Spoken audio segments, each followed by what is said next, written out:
fídíò lè láti pé tàn wọ́n bá wọn kàn kí wọn. Orí wo la wá kí? Má kí orin kankan mọ́. Wọ́n ti máa lọ láìpẹ́ náà ní tó bá ti pé.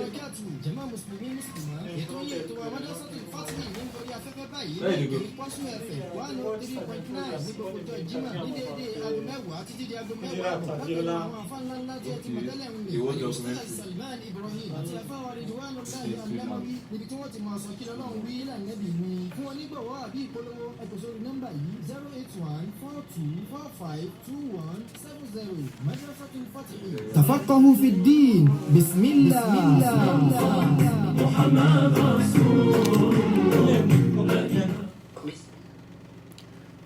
أعوذ بالله من الشيطان الرجيم بسم الله الرحمن الرحيم إن الحمد لله أحمده وأستعينه وأستغفره وأتوب إليه وأعوذ به من شرور أنفسنا ومن سيئات أعمالنا من يهده الله فهو المهتدي ومن يضلل فلا هادي له إله قاهر إله قهار إله لا يكهر إله أكهر القاهرين ثم الصلاة والسلام على رسول الله محمد بن عبد الله وعلى أهله وأصحابه والتابعين لهم بإحسان إلى يوم الدين. أيها المستمعين الكرام في كل مكان، أطاب الله أوقاتكم وأسعد الله أيامكم والسلام عليكم ورحمة الله تعالى وبركاته. Akí gbogbo jàmá mùsùlùmí mùsùlùmá gbogbo jákèjádò gbogbo tí wọ́n ti ń gbọ́ àpé ìkẹ́ Ọlọ́run ọ̀la Ọlọ́run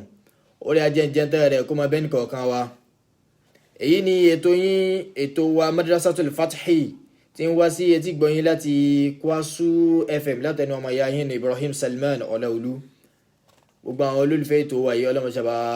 ràn wọ́n lọ́wọ́. Gbogbo àwọn olùṣiṣẹ́ Kwasu FM pátápátá látòkè débi tó dé Ọlọ́run ṣàbà wà pẹ̀lú wọn. Ọlọ́run dé tòrú mọ́ wọn lọ́wọ́ wala la ilaha illallah wala muhammadu rasulullah. Gbogbo àwọn ọ̀gá wa ní religious department náà Ọlọ́run ṣàbà wà pẹ̀lú wọn. Gbogbo kíkí wọn a fi kí HOD wa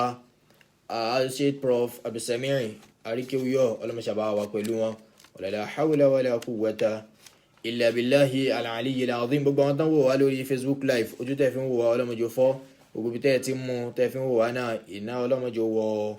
owó yín wala hawla wala quwwata illa billah. Ká tó wá wọ nílé ọ̀rọ̀ ká kí gbogbo àwọn tó ṣe wá láǹfààní gbogbo àwọn olóore wa ká mọ́ wa gọ̀ síra wa Maulana Sheikh Adam Abdallah Al-Ilori Ọlọ́run ṣàbà kẹ́ wọn. Ìyàwó wọn tó lọ ní àìpẹ́ yìí náà Ọlọ́run ṣàbà fi ìkẹ́lkẹ́ àmọ́ Ọlọ́run ṣàbà ṣe fún wọn. La ilaha illallah Maulana Sheikh Kamaluddin Al-Adabi Maulana Sheikh Abdul Fattah Abiona Ibrahim Ọlọ́run ṣàbà pa ogun wọn pọ̀kẹ́ àtòkù mùsùlùmí ẹnì kọ̀ọ̀kan wa náà. Àwọn tán wà láyé àwọn mùdírù wa ní Diyahuddin Alhaji Salahuddin Sheikh Yusuf Al-Arabi bàbá mùdírù ní Darul Kitab wa Sunnah Ọlọ́run ṣàbà wà pẹ̀lú wọn Ọlọ́run ṣàjárí wọn pẹ́. Bàbá àgbà lọ́fà Ọlọ́run ṣàṣẹ àlékún okun ara fún wọn. wala la hawla wala quwwata illa billahil aliyyil azim. Ní ìjẹ́jọ́ ibi tí a lọ náà ni al-wasaya al-ashar al-islamiyya, àwọn àsọọ́lẹ̀ mẹ́wàá tí Ìsìlámù fún wa tí ń jẹ́ 10 commandments tí Ìsìlámù ṣe fún wa. Ibẹ̀ la lọ a wá dúró lórí ẹlẹ́kẹ̀ẹ́ta ibẹ̀ la ti dúró. Kí ni àwọn mẹ́ta tá a kọ́kọ́ kà? Òun náà ni aya al-Qur'an tá ń sọ nínú Suratul An'am tá ń bá bọ̀ wọn ni ba'da a'udhu billahi minash shaitanir rajim bismillahir rahmanir rahim tá ní Olúwa ní qul ta'alaw atlu ma harrama rabbukum alaykum alla tushriku billah. Olúwa ní ẹ má ṣe bọ pẹ̀lú Ọlọ́run. Àkọ́kọ́ ń ta àkọ́kọ́ mú ni first commandment tó Olúwa ṣe fún wa nù. Ẹ má ṣe bọ pẹ̀lú Ọlọ́run bẹ́ẹ̀ bá ṣe ní fojú rẹ̀ wò yín o. Ẹlẹ́kejì ń bẹ̀ ní pé wa bil walidayni ihsana, àwọn òbí yín ọ̀dọ̀ wọn yín ẹ má ṣe dáadáa sí wọn. Ẹlẹ́kẹta ń bẹ̀ tá a ti dúró níjẹ̀ẹ́jọ́ òun náà ni wípé wala taqtulu awladakum min imlaq nahnu narzuqukum wa iyyahum. Ẹ má ṣe pa àwọn ọmọ yín látara wípé ẹ ń bẹ̀rù pé kò sówó tí ń fi tọ́jú irú mi ní ń bímọ kí lọ wá dé bí ẹ̀. Ẹ má ṣe sọ pé ẹ̀ ní bímọ mọ́ tí bá ti bí méjì ó ti tó kí lọ wá dé díẹ̀. Mo àìsọ bẹ́ẹ̀ Olúwa ní máa pèsè bó bá yìí ti pèsè ọgbà bẹ́ẹ̀ náà ni. Torí pé àwọn míì wà táwọn pé wọ́n ń retí tí wọ́n ní tó ń ṣẹ́ dànù ni táwọn ò rí. ibẹ̀ náà láti wá dìde padà pé wala taqtulu awladakum min imlak, ẹ má ṣe pa àwọn ọmọ yín látara wípé ẹ̀ ń bẹ̀rù òṣì. Torí pé Olúwa wa ń sọ fún wa nínú Al-Qur'an wípé àwọn tí máa ń pa ọmọ wọn látara wípé ara o ìní tí mo fẹ́ fi tọ́ o, ìní tí mo fẹ́ fi, àwọn tí máa ń ṣẹ́yún. Àfọwàgbà Ahmad Al-Quddi wọ́n padà lọ sọ́dọ̀ wọn wípé àwọn tí máa ń ṣẹ́yún náà nẹ́fù wá mú àyà tó wà nínú Suratu Takwir wá wípé Olúwa ní wa idhal maw'udatu su'ilat, àwọn ọmọ tẹ́ ẹ ṣẹ́ ìwọ tó ń ṣẹ́yún, ìwọ tó ń advice pé lọ yọ́ dànù, ìwọ tó ní ara mi lè gbá o lọ yọ́ ni. Àwọn ọmọ òun mọ́ ti kéré tó nínú tó pé ọ̀sẹ̀ dànù ó bẹ́jẹ̀ jáde òní tó bá di jọ́ọ̀lù kìyàmá. Olúwa ní wa idhal maw'udatu su'ilat, àwọn ọmọ yẹn wọ́n máa bí àwọn ìyá wọn wà dúró síwájú wọn gẹ́gẹ́ báyìí. Tí àwọn bá fẹ́ wà lìjẹ́nnà yóò wá lọ dúró síwájú rẹ̀ wípé bó lọ ń lọ bí ayyi dhanbin qutilat, kí ní ẹ̀ṣẹ̀ wa gan tẹ́ fi pa wá, kí la ṣe fún yín, a sì ń bọ̀ wáyé wa jẹ́jẹ́ ẹ sì ṣẹ́ wa dànù. Wọ́n wá dúró síwájú àwọn òbí wọn wípé lónìí ọ̀ ní lọ, wọ́n lọ jẹ́ ìráyé wá, ẹ má jà ṣe bẹ́ẹ̀. Ó ní Al-Qur'an sọ fún wa tí ń jẹ́ ẹlẹ́kẹ̀ẹ́ta, torí pé Olúwa ní máa ń ṣe arziki tó fi ní wa ma min dabbatin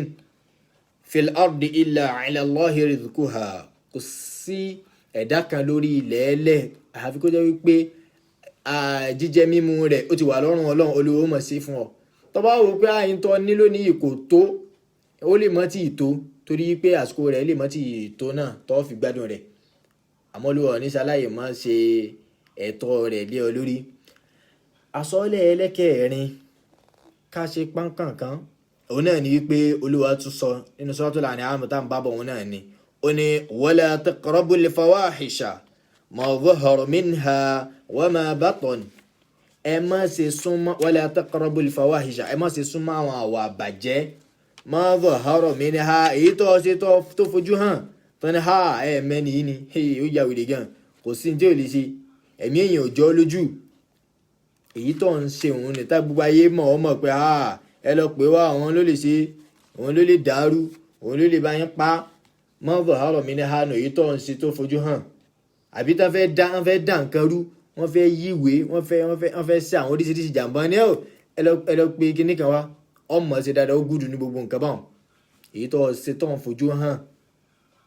ma zahara minha. Ẹlòmí ò mú tí yóò tún wá gbégbó káàkiri títì nítorí ẹ̀kọ́ tó pé bọ́ọ̀ bá múnú yàrá gan-an ọ̀tún daṣọ bọ́ra rẹ̀ nínú yàrá wọn náà wípé ayé ò gbọdọ̀ rí mi, yóò tún máa gbégbó káàkiri gbogbo títì báyìí, yóò máa rí sí gọ́tà. ma zahara minha náà nù. Wa ma batan, àtẹ̀yí tó ń ṣe nu yàrá rẹ̀ tọrọ pé yẹn ò rí òní.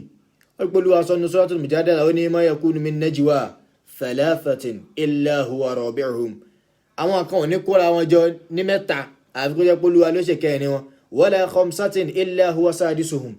àwọn kan ò ní pé márùn-ún pé ẹ̀wọ̀ ẹja ṣe mítìn bá ṣe dàlú ìlú, ẹja ṣe mítìn bá ṣe dàdúgbò ìjẹ́, ẹja ṣe mítìn bá ṣe yọ ẹni ikú nípò, wọ́n bá pé márùn-ún bẹ́ẹ̀ Olúwa ṣe kẹfà wọn. Wa ma aktharu min dhalika, kódà máa pọ̀ jù bẹ́ẹ̀ lọ, Olúwa ó máa wà pẹ̀lú wọn ní àyínà máa hàn gbogbo bí tó bá wù kan wà, gbogbo tí wọn náà bá wọn ṣe mọ́ ọ̀ pé Olúwa bẹ pẹ̀lú rẹ̀, tó bá pé wọn nìkan lọ wà ń bẹ̀ mọ̀ pé Olúwa jẹ́lẹ́kejì, bá pé méjì ní mọ̀ pé Olúwa ń jẹ́lẹ́kẹta. Gbogbo tí ò bá wò kọ́ ṣe tí wọn náà ti mọ̀ ní ìwà tí ò dáhùn ni wọn náà má fi hàn, torí pé Olúwa tún bá wa sọ̀rọ̀ nínú bòmí ní Suratul A'raf ń sọ fún wa wípé kul, onírà Ànábì tó sọ fún wọn pé innama harrama rabbil fawahisha ma zahara minha wa ma batan, sọ fún wa wípé Olúwa kọ̀ pé ká máa hùwà àbàjẹ́ ma zahara minha, èyí tó hàn bí àti èyí tó pa àwọn ma batan àti èyí tó pamọ́, wal ithmu àtẹ̀ṣẹ̀ wal baghyu àti àwọn wa tẹ̀m̀bẹ̀lẹ̀kún bi ghayri li haqqi, léyìí tó yàtọ̀ sódodo, ìwọ kọ́ lọ ní ọ sì ń kílèmẹ̀ kó wọ́n lọ ní ẹ̀tọ́ rẹ kọ́ ọ sì ní dandan èmi ní jẹ́, má ṣe bẹ́ẹ̀. Wa an tushriku billahi ma lam yunazzil bihi sultana, ẹ sì má ṣe ẹbọ pẹ̀lú Ọlọ́run, ẹ má ṣe ẹbọ pẹ̀lú Ọlọ́run nígbà tí ṣe pé wọ́n jẹ yín pátá ní ẹ̀ṣẹ̀ tán gbébọn sí Ọlọ́run báyìí, wọ́n bá gbébọn sí Ọlọ́run, Olúwa ti ní Ànábì sallallahu alayhi wa sallam ó ní wọ́n forí jí àwọn ọjọ́ mi fún nǹkan mẹ́ta. al-khata àkọ́kọ́ bó bá ṣe mistake Olúwa fojú kù pé mistake ló ṣe má ṣe lẹ́lẹ́kejì mọ́ ni o. al-khata wa nisyan bó bá gbàgbé pé mo ti wá gbàgbé wallahi ọkàn mi fún tòótọ́ tètè lọ sí padà lọ rectify mistake rẹ̀ hùn. wọ́n mọ̀ sókiri hu àlẹ́ yìí àtẹ̀yí tán bá gbébọn sí ẹlẹ́gbẹ̀ẹ́ báyìí tán ni yá mọ̀ sọ báyìí èyí tán bá gbébọn sí ẹlẹ́gbẹ̀ẹ́ tán yá mọ̀ sí èyí tán bá ní bàbá sí apá ọ ni àwọn èèyàn wọn yá fi rẹ̀. wọ́n ní wa an taqulu ala Allahi ma la ta'lamun mọ́mọ́ sọ ń tọ́lu ọ̀sọ́ tá a fi sọ níjó ní wípé nínú tó burú jù tó yẹ kíyàn máa sọ òun náà ni pé kíyàn sọ wípé kíní yìí halal ni kíní yìí haram ni t'Olúwa fi sọ fún wa ní Suratul Maida tó sọ fún wa wípé wala taqulu lima tasifu alsinatakumul kadhib ẹ má ṣe sọ nǹkan kan tẹ́ẹ̀fì máa dáadáa pa àárọ̀ pé hadha halalun eléyìí ni tó tọ́ this is right máa ṣe lọ́jọ́ ṣé wọ́n lọ́lọ́ ni wa hadha haramun àtẹ́lẹ́ pé haram àwọn oníṣẹ́wò in tó le jù tó yẹ kí mùsùlùmí ṣe nù pé kó sọ pé eléyìí tọ́ eléyìí ò tọ́ ó yẹ kó sọ pé ọlọ́run ló tọ́ báyìí ni ò wá wo Kùránì tó sọ ní o bẹ́ẹ̀ lómi wá ní tó tún tẹ̀sùn wọn ju tèmi lọ kó tún mọ wá àmọ́ wọ́n ń sọ wọ́n káyà sí pé eléyìí tọ́ eléyìí ò tọ́ ọmọ ṣe bẹ́ẹ̀. ẹlẹ́kẹ̀ẹ́rin nu òun náà ni pé ìbàjẹ́ ẹ má jà súnmọ́ ká tó lọ ẹ rí i pé Olúwa ń sọ ń bẹ́ẹ̀ pé wala taqrabul fawahisha ẹ má ṣe súnmọ́ ẹ rí i pé níbi ọ̀rọ̀ zina Olúwa ní wala taqrabu zina ẹ má ṣe súnmọ́ zina bìlìtẹ̀sí pẹ́ẹ́sì ẹ̀wìrì náà ní sí Olúwa tó ní wala taqrabul fawahisha ẹ má ṣe súnmọ́ wá bàjẹ́ bìlìtẹ̀sí pẹ́ẹ́sì wọ́n tó ń lọ ń jòkó lórí ìta ọ̀hún súnmọ́ wá bàjẹ́ nù ọ̀hún ń jòkó lábẹ́ tẹ̀ gbogbo ọmọ tó wá kọjá lẹ̀ wọ́n fi ń ṣe ẹ̀yẹ ẹ ó ní àmúni téèpù gbogbo ọmọ àdúgbò yìí lọ́wọ́ ọ̀hún ń play téèpù rẹ̀ ó bá di jọ́ọ̀lì kìámọ́ ọlọ́mọdé kí táyà rẹ̀ jò kalẹ̀ sọ̀n pẹ́ lára àwọn tó rí ànẹ́bì ní táyà wọn jò kalẹ̀ ń jọ́ọ̀lì kìámọ́ al-muflisu òun náà ní ẹni jẹ́ pé kọ́tí ṣàtàmà àádá ìfẹnu sátà ilé gbogbo ilé ni yóò yọnu sílé ẹni yá ọmọ téèpù rẹ̀ ẹjẹ́ ń play rẹ̀ fún wọn eléyà wá gist mi ọlọ́mọdé kí gist kó bá ọ àìṣe bẹ́ẹ̀ inú Islam àìkàn gist káàkiri bẹ́ẹ̀ torí pé ọ̀ ti ń sẹ́ẹ̀nù gbogbo bọ́ọ̀ ti ń gbọ́rọ̀ lọ́rọ̀ káàkiri tó ń sọ pé ó dà pé n tó sọ ní assumption náà nísìn ẹ̀ṣẹ̀ náà ló tún jẹ́ fún un torí pé tó bá ti ṣe bí méjì mẹ́ta pé ó dà pé ó wá sọ báyìí ní ìṣó dáadáa bọ̀ ó dà pé ó wá sọ báyìí ọ̀ ti ń sẹ́ẹ̀nù. ẹlẹ́kẹ̀ẹ́ nínú ẹ má jà súnmọ́ ẹlẹ́kẹ̀ẹ́rún nínú àwọn 10 commandments tí Islam náà gbé kalẹ̀ fún wa òun náà ni pé wala taqtulu nafsa allati harrama Allahu illa bil haqq àwọn ẹ̀mí t'Olúwa ṣe ní èèwọ̀ ẹ má ṣe pa wọ́n illa bil haqq àyàfi lórí òdodo pé ẹni yìí kí ló ṣe abilékọ ni ó wà nílé ọkọ ó tún wá ṣe zina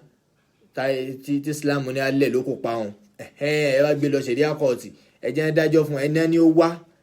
wọ́n invite rẹ̀ ká ṣe gbogbo ohun tó bá tọ́ lórí rẹ̀ ó ṣe kẹ̀nà àmọ́ fúnra ara rẹ̀ ọwọ́ apá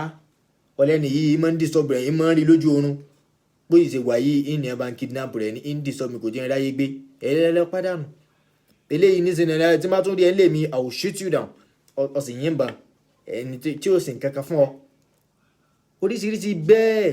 bàbá lọ níṣẹ́ bàbá yín rédíò sókè ẹ̀ á gbọ́ pé wọ́n mọ̀ tún pààyàn kan eléyìí wọ́n mọ̀ tún jí gbé ẹni tí ó sì ń kankan ẹ bẹ̀rù Ọlọ́run Olúwa ní àwọn nǹkan tẹ́ ẹ̀ gbọ́dọ̀ súnmọ́ tó ní ká nàbí sọ fún wa pé sọ fún wa pé mo hánà rẹ̀ yẹn ẹ̀ gbọ́dọ̀ súnmọ́ fa ẹ bá súnmọ́ ẹ̀ ń wá bínú mi òun náà ní pé ká máa pa ẹni tí ó ṣẹ̀ ẹ máa pa ẹni tí ó ṣẹ̀ irú nǹkan báyìí Olúwa ò fàyè gbà o torí pé àwọn mẹ́ta náà ní àlepa àwọn mẹ́ta Ànábì fi ní la yahillu damu imri'in muslimin ẹ̀jẹ̀ mùsùlùmí kò tọ́ ká tẹ̀jẹ̀ mùsùlùmí sílẹ̀ àyàfi èèyàn mẹ́ta àyàfi lọ́nà mẹ́ta ó ní àfẹ́yìbù zani abilékọ ẹni tó wà nílé ọkọ tó ṣe sìná tani alẹ́ ló kópa tí mo wíwùn ni ẹlẹ́kẹ̀ẹ́ta ni pé wà nafsu bin nafsi kí ló ṣe ó mọ̀ pààyà ni kí ló ṣe fún ọ kò sí nǹkan kan gíníkà àkàjọ ń jà ọwá pa wọn pa ọ náà ní nínú Islam ẹlẹ́kẹ̀ẹ́ta ń bẹ̀ ni pé wa tariku lidinihi al-mufariqu lil jama'a ẹni tó bá fẹ̀sìn lẹ̀ tí wọ́n ń ṣe yìí sọ̀hún tí ń dẹ̀sìn rú tí ń bẹ̀sìn jẹ́ mọ́ra lórí Ànábì ni ẹ̀mú kó ńlẹ̀ tí Islam sọ fún wa òun náà ni wípé ẹlẹ́kẹ̀ẹ́rún bẹ́ẹ̀ nù ni ká wá lọ torí àsìkò ká lọ sí ẹlẹ́kẹ̀ẹ́fà sọ́ọ́lẹ̀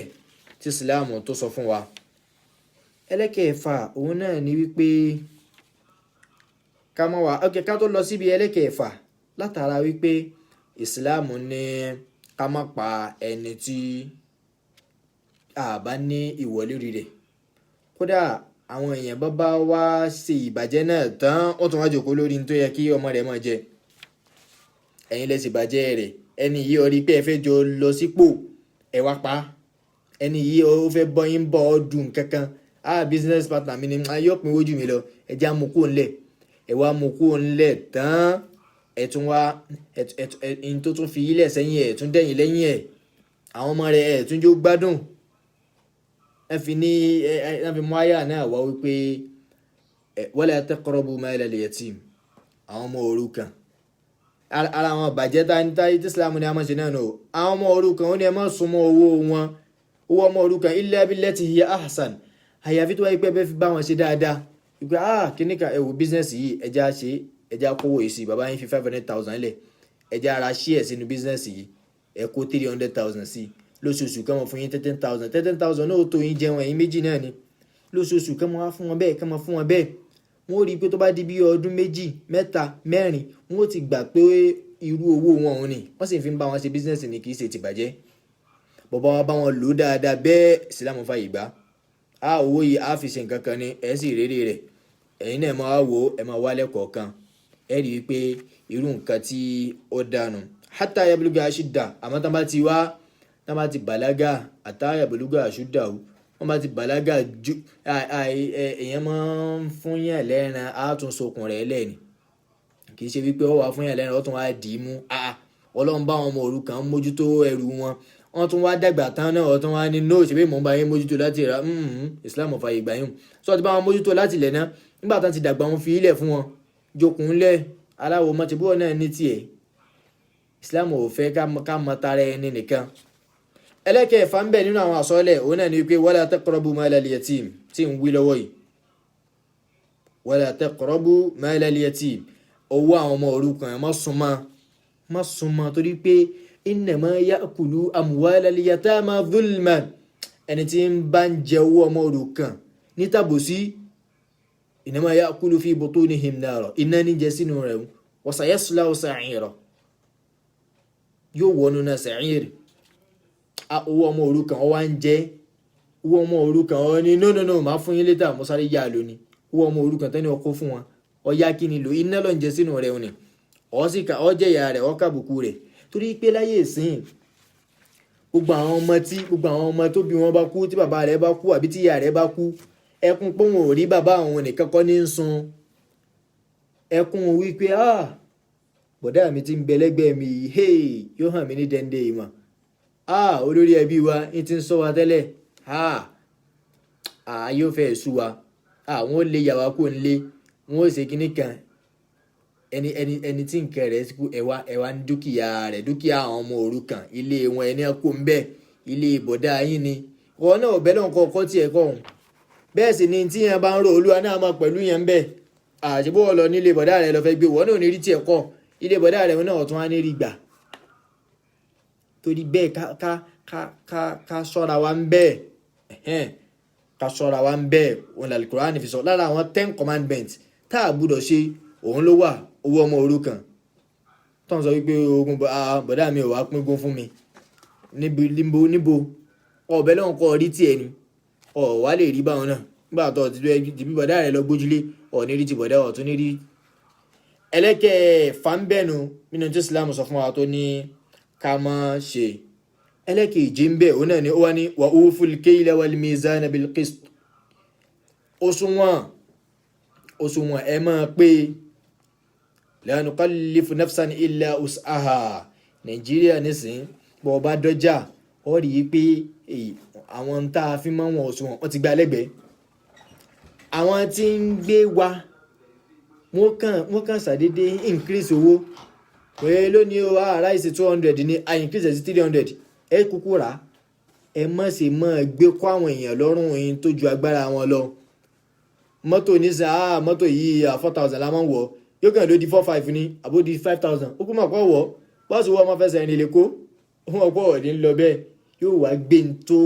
jù ọ́ lọ. Torí pé kódà Olúwa gan la yukallifullahu nafsan illa us'aha,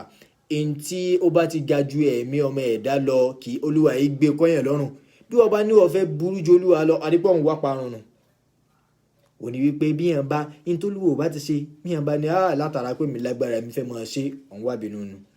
Olúwa wá ní kọ́ tó rí bínú ọlọ́run kí n kìlọ̀ fún ọ wípé wa uful kayla bil mizan wal mizan bil qist. Àwọn òṣùwọ̀n ẹ máa pé wọn ẹ máa ṣe déédéé ń bẹ́ẹ̀. In tó bá ti tà fún ọ yín ta mọ́ra kínní ní 200 mo fẹ́ fi 50 naira lé 250 mo fẹ́ mọ̀ ta ṣíkì náà 250 mìíràn 250 ní sẹ́yìn rà bẹ́ẹ̀ rà ẹ̀rà àtọ̀ ẹ̀ mọ́ lọ. Jẹ́ mọ̀ ọ́ pé ní tó o bá ti ṣe ọ́ ṣe dáadáa fún wọn àmì èyí tó bá ti gbé sí náà ni jẹ́ mọ̀ ọ́ bẹ́ẹ̀ la nukallifu nafsan illa wus'aha má gbé ju oyin tó wà lórí tọ́mọ ènìyàn tó lè gbé in tó jù lọ má gbé kọ́ ọlọ́run torí pé olúwa ọba ò nífẹ̀ẹ́ rẹ̀ tó pábò sínú anábì ti sọ fún wa pé ittaqu dhulm ẹ páyà bò sí fa inna dhulma dhulumatun yawmal qiyamah. Ó ní ọ̀rí àbòsí ká máa ṣe àbòsí dhulumatun yawmal qiyamah. Òkùnkùn níjọ́ al-qiyamah ọ̀ ní rí náà rí rẹ̀ ọ̀ ní rí náà níjọ́ al-qiyamah ojú rẹ̀ ó dúdú ni. Yawma tabyaddu wujuhun wa taswaddu wujuhun ìjọ tó lé ọ jẹ́ kójú àwọn kan funfun tó jẹ́ kójú àwọn kan dúdú wọ́n náà wà lára àwọn tójú wọn ó dúdú ọlọ́pọ̀ ìjàbòtí ti bọ́ ti gbádùn ayé ẹ̀já máa wà al-qiyamah bọ̀. Wọn lójú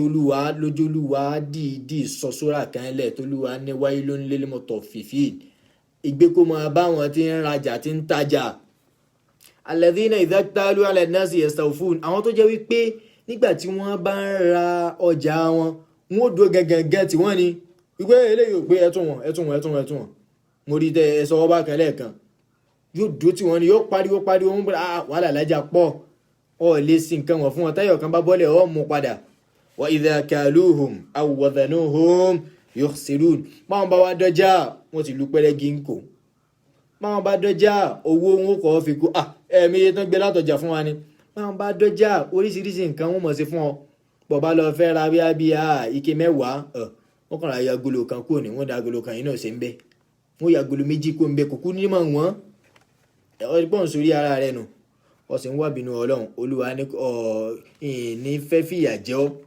mo fi sọ àwọn ilé ilẹ̀ fún ọ. Ẹlẹ́kẹ̀ẹ́jì ń bẹ àbẹ́ ẹlẹ́kẹ̀ẹ́jọ òun náà ni wípé wa idha qultum fa'dilu walau kana dha qurba. Bẹ́ẹ̀ bá ti ń sọ̀rọ̀ ẹ máa ṣe déédéé kódà bó jẹ́ pé ara alé rẹ ni ẹni tó súnmọ́ ni kódà bó jẹ́ wípé ọmọ rẹ ni. Ẹlòmíì ò lè lọ sọ́dọ̀ ọmọ rẹ̀ ò lè lọ rojọ́ ọmọ rẹ̀ àtọmọ rẹ̀ jà ò lè rojọ́ kọ ìjàre láyé kí ló fẹ́ wí. Ìgbà tó wá ṣe ilé ìwà kọ́kọ́ ọmọ yẹn wá lẹ́kọ̀ọ́ mọ́ yóò ní láyé ọmọ mi ò lè kọ́kọ́ lẹ́kọ̀ọ́ mọ́ ẹbí tó ṣe yóò wá ló búyà wọn ni yóò ní ọ̀ká rẹ̀ láyé jàre ọmọ dáadáa òyìn bú mi kò wá níjà. Ẹ̀rí nǹkan báwọn bọ́ ọ bá ń sọ̀rọ̀ máa ṣe déédéé kódà bó jẹ́ para alé rẹ ni ẹ̀wá lẹ̀dí àpòpọ̀ ẹ̀wá pa máa rín ẹ̀wá ń lọlé ẹ̀wá rẹ̀ ni pé sọ̀rọ̀ pé ọ̀gbádùn bí ìbá ti gbé mo kàn sánú ẹ̀ tí mo sáré rọ́ọ̀fù gbogbo ẹ̀fọn kan gbé ọ̀lọ́ jẹ̀bi ẹ̀wá ń sọ lẹ́yìn ẹ̀wá rẹ̀ ni ẹ̀mí náà mọ̀ nígbà tí mo ti ṣẹ́jú sí yín ìwọ ṣẹ́jú sí ní ayé yìí àbí ọ̀dà ìpàdé dàlùkìyàmọ̀ olúwa ní kó tó dijọ́ àlùkìyàmọ̀ kéèyàn tó fà ọ́ lọ́lọ́run lọ́wọ́ kó tó fà ọ́ lọ́lọ́run lọ́wọ́ sọ̀n pé òun ló lágbára jù kó tó wá fà ọ́ lọ́lọ́wọ́ mi ní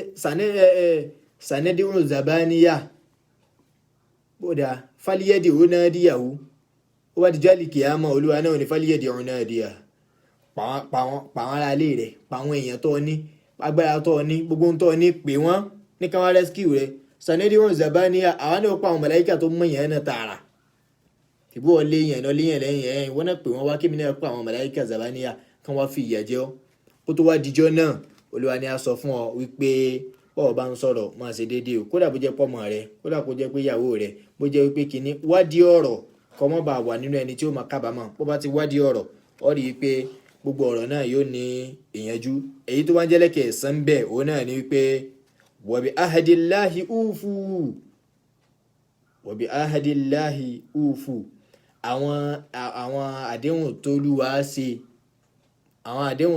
ṣe fún ọ pé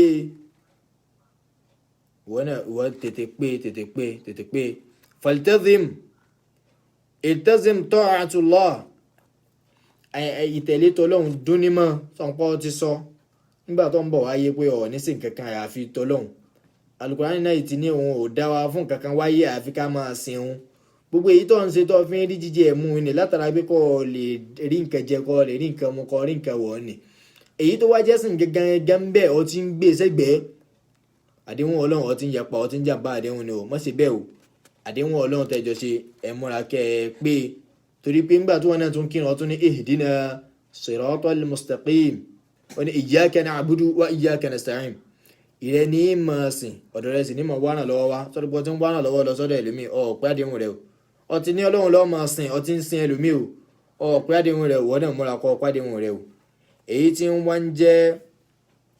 ẹlẹ́kẹ̀ẹ́sán bẹ́ẹ̀ kọ́hùn,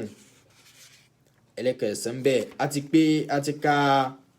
èyí tá a fi ní ká máa mú àdéhùn ṣẹ, èyí tá a fi mú pàdéhùn ṣẹ òun ní ẹlẹ́kẹ̀ẹ́sán. Èyí tí wọ́n ń jẹ́ ẹlẹ́kẹ̀ẹ́wá ń bẹ̀,